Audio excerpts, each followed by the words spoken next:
कहां से विमान आया जो कि भारत में घुसा था? ये आप देख रहे हैं, ईरान से विमान चलकर ये देखिए दिल्ली में घुसा, ईरान से पाकिस्तान होते हुए दिल्ली में गया। ये बात सामने आई 45 मिनट तक। ये देख रहे हैं आप, ईरान से चला और किस तरह से ये दिल्ली में घुसा विमान। आइए अब आपको पूरी कहानी बताते हैं। जैसे ही ये विमान दिल्ली के हवाई क्षेत्र में पहुंचा, उसके बाद एयर ट्रैफिक कंट्रोल एक चीज होती है, एटीसी पर बताया गया और पाकिस्तान से खबर आई। ये देख रहे हैं आप, ये एटीसी इस तरह से होता है, एयर ट्रैफिक कंट्रोल, जिससे हवा में उड़ने वाले जहाज का पूरा कंट्रोल रखा जाता है। एटीसी को विमान पाकिस्तान के एयर स्पेस से दरअसल भारत में घुसा था। उसके बाद ये एक ईरानी महान एयर की फ्लाइट थी जिसमें बताया गया बॉम्ब है, इस विमान में बॉम्ब है और यह भारत में घुस चुका था। सूचना मिली इस ईरानी विमान में बम मौजूद है। दिल्ली एयर ट्रैफिक कंट्रोल को यह इनपुट दिया गया, पाकिस्तान से इनपुट आया कि यह जो विमान भारत में घुसा इसमें बम है। यह बम का इनपुट लाहौर एटीसी से भारत आया था। सुबह करीब 9:20 पर बम की कॉल हिंदुस्तान में आई है। दिल्ली, चंडीगढ़, जयपुर, जोधपुर में फौरन अलर्ट कर दिया गया कि बम वाला विमान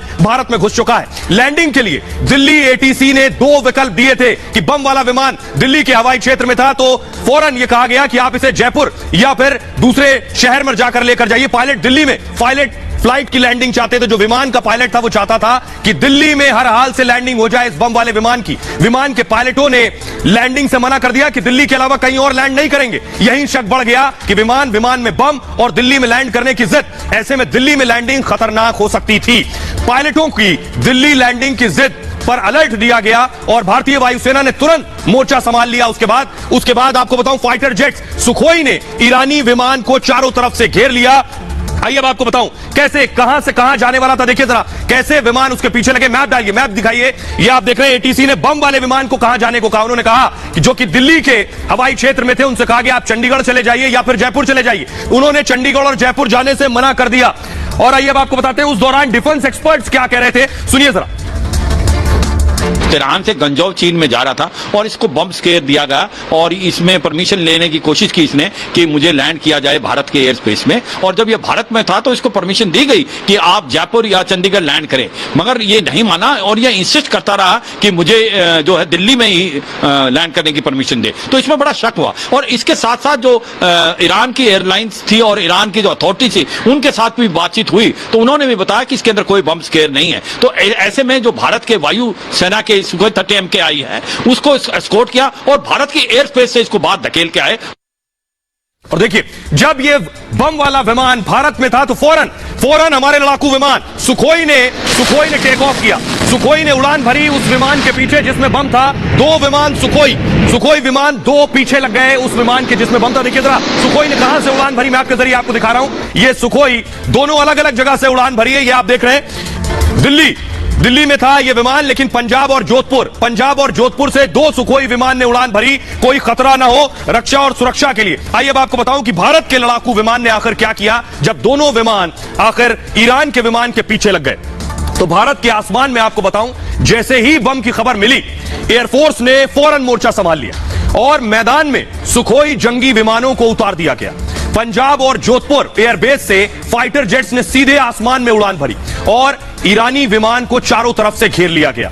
काफी देर तक ईरानी विमान आसमान में उड़ता रहा और सुखोई विमान उसका पीछा करते रहे। हालांकि इस दौरान सुरक्षा को देखते हुए ईरानी विमान और फाइटर जेट्स के बीच पर्याप्त दूरी थी। काफी देर तक यही सिलसिला जारी रहा, जिसके बाद सुखोई फाइटर जेट्स ने ईरानी विमान को भारतीय एयर स्पेस से बाहर ढकेल दिया और भारतीय फाइटर जेट्स अपने एयरबेस पर वापस लौट आए।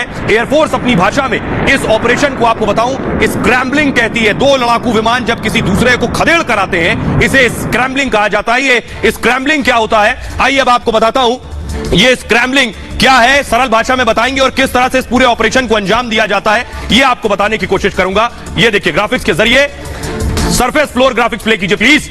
और आपको बताऊं कि 2 लड़ाकू विमान ठीक इस तरह से जो आप देख रहे हैं, इस तरह से ईरान का विमान उड़ रहा था और पीछे से देखिए जरा 2 सुखोई आपको नजर आ रहे हैं। ये देखिए दोनों सुखोई उसके पैरेलल चल रहे थे, दूरी बनाकर।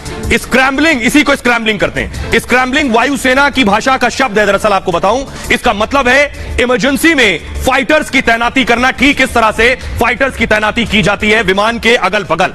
और क्योंकि खबर यह थी कि ये जो विमान उड़ रहा है इसमें बॉम्ब है और ये भारत में घुसा है, भारत के आसमान में उड़ रहा है, इसलिए दोनों लड़ाकू विमान भेजे गए और तैनाती के साथ आपको बताऊं एक्शन के लिए फौरन तैयार रहते हैं पायलट्स। इमरजेंसी में तैनाती के लिए समय लगता है और सबसे पहले एयरक्राफ्ट क्रू तैयार होता है। पायलटों के जी सूट जो पहनते हैं, वो सूट जिसे जी सूट कहते हैं, जी सूट पहनते हैं। एयरबेस पर सायरन बजना फौरन शुरू हो जाता है। इस इमरजेंसी सिचुएशन में पायलट हेलमेट लेते हैं, अपना विमान की तरफ जाते हैं फौरन। इसी प्रक्रिया में उन्हें 4 से 5 मिनट लगते हैं, और यही बहुत इंपॉर्टेंट है। माना जाता है सबसे कम समय जिसमें लगे वो सबसे बेटर अचीवमेंट है। 4 से 5 मिनट लगते हैं। इस समय को स्क्रैम्बलिंग टाइम कहा जाता है। कितना वक्त लेते हैं आपके पायलट तैयार होकर फाइटर जेट में बैठने में। स्क्रैम्बलिंग टाइम जितना कम होगा उतना ज्यादा अच्छा होता है।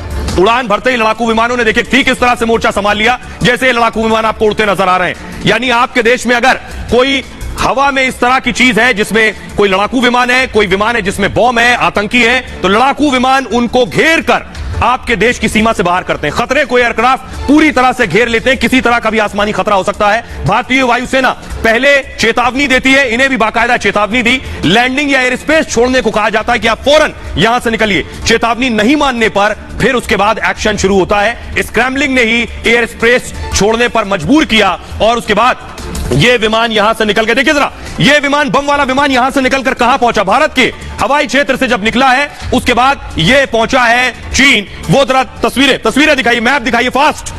ये आप देख रहे हैं कहां से?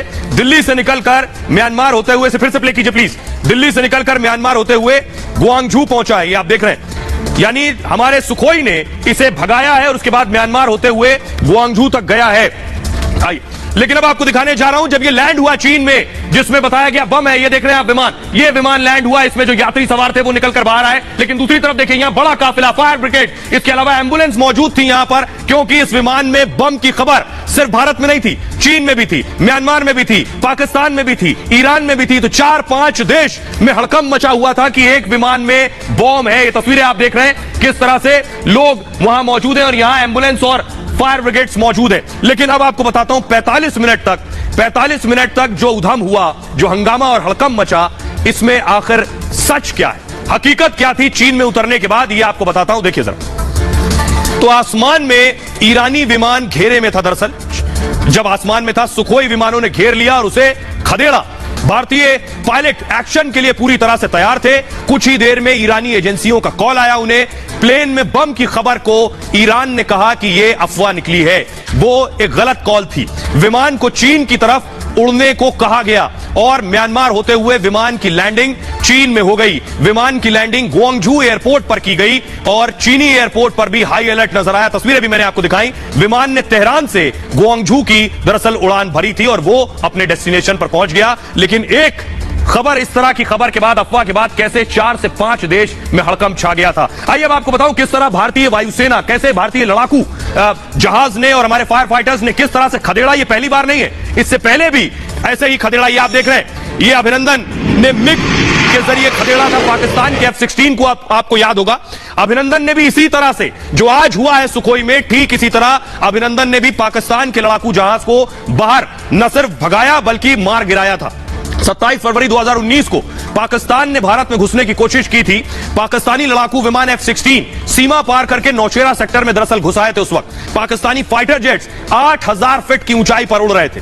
जानकारी मिलते ही वायुसेना की स्क्रैम्बलिंग शुरू हो गई फौरन। जो शुरू में मैंने आपको बताया स्क्रैम्बलिंग क्या होती है। भारतीय पायलटों ने अपने हेलमेट पहन लिए। मोर्चे पर मैदान में सुखोई और मिग 21 को फौरन उतारा गया। मिग 21 खुद स्क्वाड्रन लीडर अभिनंदन उड़ा रहे थे उस वक्त। विंग कमांडर ने अपने साथियों को रेडियो पर फौरन मैसेज दिया कि इसे मैं खदेड़ता हूं। यह अभिनंदन का मैसेज था, यह मेरा शिकार है, यह अभिनंदन ने कहा। अभिनंदन के साथ ही दूसरे साथी सुखोई पर उस वक्त मौजूद थे। आसमान में डॉग फाइट शुरू हो गई कुछ ही वक्त में, जिसका मतलब आसमान में आमना सामना होता है। मात्र 86 सेकंड्स में नजदीक का मुकाबला शुरू हो गया। यह चेतावनी देने के बाद एक्शन का दौर था और काफी देर तक आगे पीछे होने का खेल चलता रहा लड़ाकू विमानों के बीच, जिसके बाद अभिनंदन ने एक F-16 विमान को मार गिराया। इसके बाद अभिनंदन ने हवा में तबाही मचाने वाला R-73 एक मिसाइल दागा और हालांकि पाकिस्तानी लड़ाकू विमान ने 60 डिग्री का एंगल लेकर अपना बचाव कर लिया और भिड़ंत का फायदा उठाते हुए अभिनंदन के विमान पर हमला कर दिया। और उधर दूसरी तरफ क्या हुआ, अभिनंदन के दूसरे साथियों ने सुखोई 30 MKI और मिराज 2000 के जरिए पाकिस्तान के F-16 को खदेड़ दिया।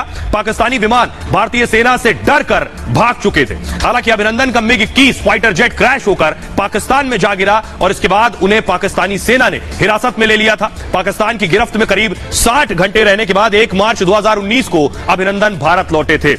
ये भारतीय वायुसेना की, भारतीय पायलट की, भारतीय फाइटर्स की एक बहुत बड़ी जीत थी। उसी को आज देखने को मिला सुखोई के जरिए भी।